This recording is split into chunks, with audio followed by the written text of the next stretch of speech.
The air in Ouagadougou was dry and electric, as if the desert wind itself was holding its breath. Inside the heavily fortified presidential compound, Captain Ibrahim Traoré stood over a single sheet of paper, bearing a diplomatic seal. The words were few, but the message behind them was thunderous. It was not a request, it was an ultimatum. He had given the State of Israel precisely 72 hours to halt all covert operations in West Africa, specifically those involving Mossad-linked intelligence manipulation, drone surveillance over gold-rich zones, and economic tampering traced to shell companies operating in Burkina Faso. It was not an accusation made lightly. Traoré had spent months gathering evidence through a mixture of intercepted signals, disavowed ex-agents, and intelligence leaks flowing quietly through Russia and Mali. The document was dispatched quietly, encrypted, and hand-delivered through an African intermediary with enough credibility in Jerusalem to demand attention. But what Traoré didn't expect, what no one in his war council expected, was what came next. Nothing. Not a response. Not a denial. Not even an acknowledgement. Silence. Back in Israel, the mood was altogether different. Netanyahu, already submerged in a storm of domestic unrest and judicial reform protests, was briefed casually about the African threat. At first, he barely reacted. Another child soldier turned president, he muttered, setting the folder aside, but his chief of staff urged him to look again. The classified intelligence showed disturbing clarity. Operation Oryx, long considered a phantom by the few who even knew of it, had somehow been exposed. Mossad had been using proxy companies to access mineral data, rerouting profits through European banks, and indirectly affecting Burkina Faso's economic sovereignty. Yet in the Israeli war cabinet, the consensus was cold and simple. Ignore it. They assumed Traoré was posturing, that he wouldn't dare act, that he lacked the military infrastructure or global support to challenge a state as embedded in international power structures as Israel. They underestimated not just the captain, but the movement behind him. While Netanyahu's government continued with routine military briefings, international negotiations, and political theatrics, Traoré entered a different mode entirely. He withdrew from the public eye. His movements became harder to trace. His inner circle, even tighter. Rumors circulated of secret meetings with Russian GRU officers, encrypted video calls with Iranian advisors, and unexpected visits from Malian intelligence. But it wasn't just alliances he was building, it was readiness. Inside a nondescript building in Ouagadougou, Task Force Sudan, a shadow unit, previously unknown even to the country's defense ministry, was placed on red alert.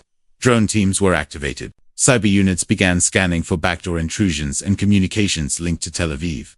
Several Israeli NGOs were suddenly asked to leave Burkina's soil. No press release, no explanation. Just quiet, deliberate retreat. On the evening of the second day, a private plane with no transponder landed on a military airstrip outside the city. Out walked men dressed like engineers, but known in military circles as elite field tech. They brought with them something small, metallic, an extremely classified technology that could intercept low-orbit satellite signals and mask coordinates for up to 90 seconds. It wasn't much. But in modern warfare, 90 seconds can change everything. Back in Israel, Netanyahu was preparing a speech on economic stability. He couldn't know that across the globe, a man half his age and dismissed by most Western analysts as a military populist was building a trap. The 72-hour clock kept ticking. Every second that passed was not just time wasted, was a signal. A message that echoed not in headlines or on corridors, but in silence. In whispers through the sands of the Sahel. Traoré wasn't he bluffing? He was waiting. And as the final hours neared, those who understood real power knew something rare was about to unfold. Something that would rattle the very balance of global politics. The Israeli Prime Minister's compound in Jerusalem was unusually quiet. The kind of quiet that settles just before a political earthquake. Inside a secure room layered with anti-surveillance tech and biometric access. The war cabinet had been summoned without press notification or official calendar mention. Netanyahu sat at the head of the oval table, surrounded by a small circle of defense advisors, Mossad executives, and cyber intelligence chiefs. The atmosphere wasn't panic, but it wasn't routine either. Everyone in the room had seen the classified file marked Traoré escalation phase. The head of Mossad opened the meeting. His voice was firm, clinical, but laced with irritation. Burkina Faso's president has issued what he calls a final warning. 72 hours have passed. We ignored it. Now, We see coordinated cyber probing on satellite-linked frequency channels near our surveillance grid in West Africa. This isn't a bluff. Something is coming. Netanyahu crossed his arms and stared at the screen displaying intercepted radio chatter from northern Ghana and Mali. Most were in French and full-fouled, some in Arabic. None sounded disorganized. They were calculating. Precise military grade. This Traoré, Netanyahu said at last. What does he want from us? A voice from the cyber division answered. He wants us out. Not just he wants every trace of Mossad, Unit the Lapan Ribu Duaratos, and linked companies erased from the region, and he knows where to look. Then came the folder. Thick, stamped, with red level clearance. Netanyahu opened it, and immediately felt the room shift around him. Pages detailed Operation Oryx, a deep cover initiative launched 3 years earlier, involving economic interference through proxy investments in lithium, cobalt, and gold mines across Burkina Faso and Niger. The operation had been subtle, masked behind Swiss fund flows and shell companies registered in Panama and Luxembourg. Profits were redirected towards strategic tech development, some tied to Israeli aerospace. But what disturbed Netanyahu wasn't the operation itself, was the annotation at the bottom. Confirmed breaches and leaks. Suggest internal compromise, or foreign intelligence collaboration. Suspected points, Mali Wagner, or Chinese data siphoning nodes. He looked up. How much does he know? The Mossad chief hesitated. Enough to go public. Enough to implicate us. And several Western allies, in resource theft and but he's holding it. That's the message behind the silence. He wants us to blink first. A younger voice from the cyber intelligence corner spoke up. There's more. We intercepted communication logs that suggest he's already received technological assistance from external players, possibly Iran or Turkey. He has electronic warfare tools. Not at our level, but enough to punch holes. The room fell into a heavy pause. Netanyahu glanced at his defense minister, who simply nodded, expression unreadable. So, Netanyahu said, with cold emphasis, we're dealing with a soldier who thinks he's a king, and the world is watching to see if we'll bow to him.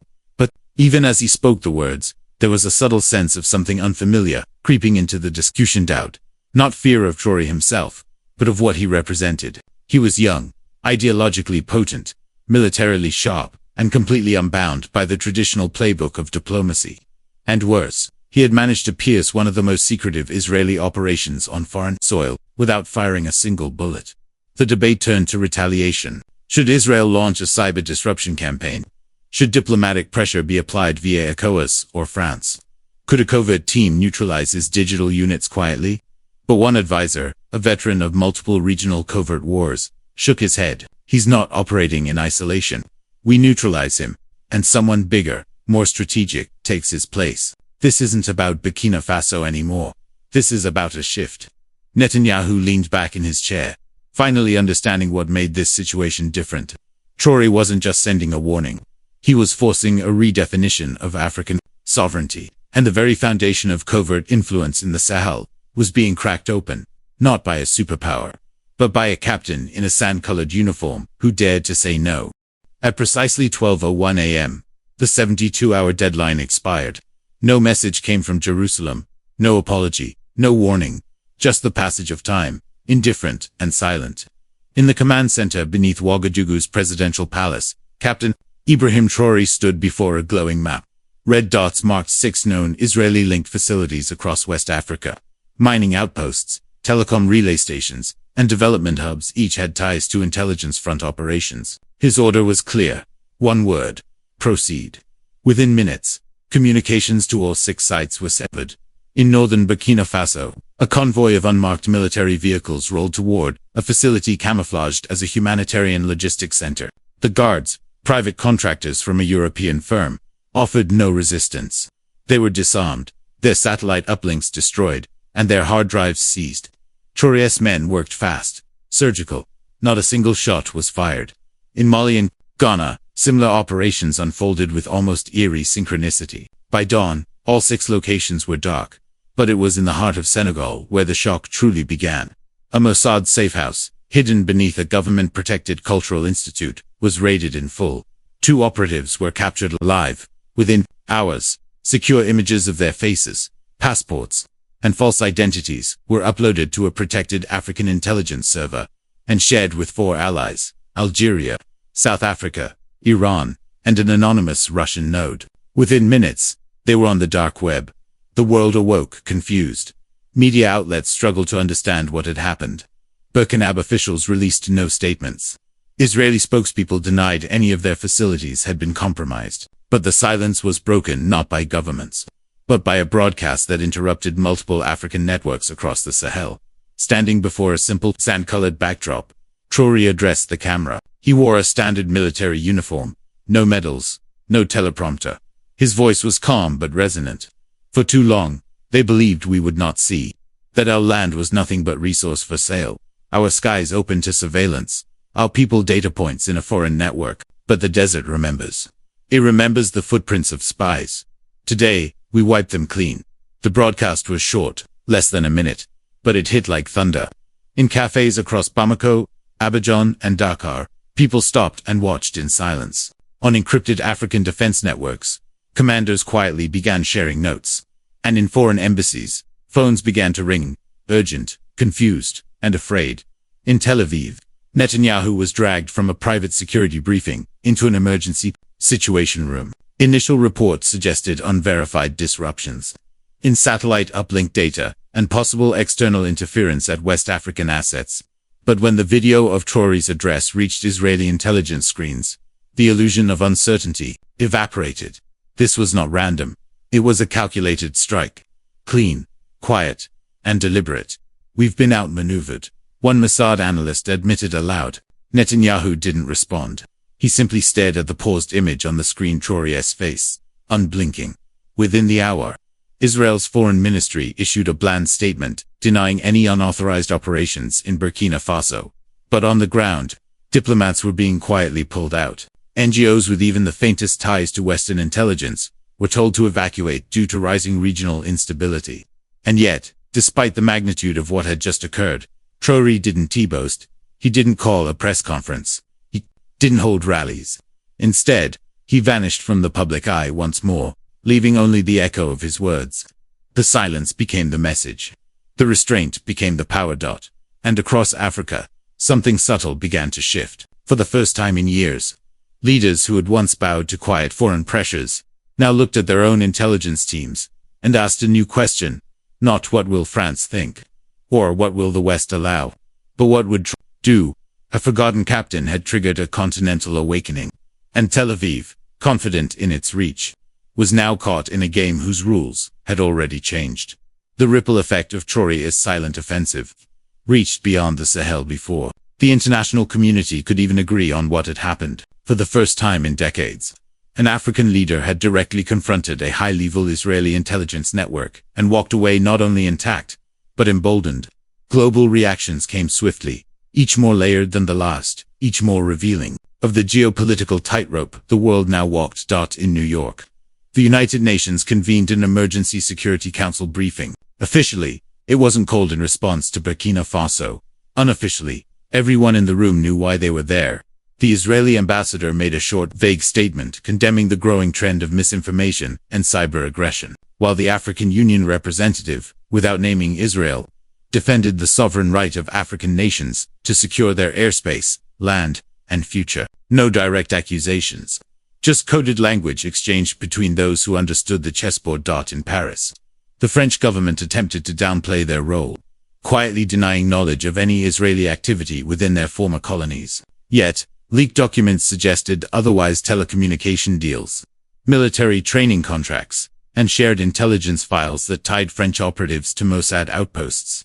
France found itself walking a thin line, condemned Traoré, and faced a wave of anti-French protests already brewing in West Africa, or remain silent and risk the wrath of its NATO allies.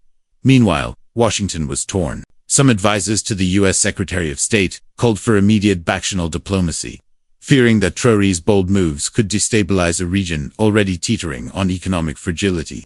Others viewed the situation differently, an opportunity to reset relations with a new generation of African leadership that was no longer interested in being managed through old power structures. Privately, a senior CIA official admitted, "We underestimated him." Again, but it wasn't just governments reacting. On social media, the African youth erupted in support of Traoré. The hashtag no more masters climbed to #1 on African Twitter within 12 hours. TikTok videos with clips from his speech played over music by Burna Boy and Alpha Blondy flooded the algorithm.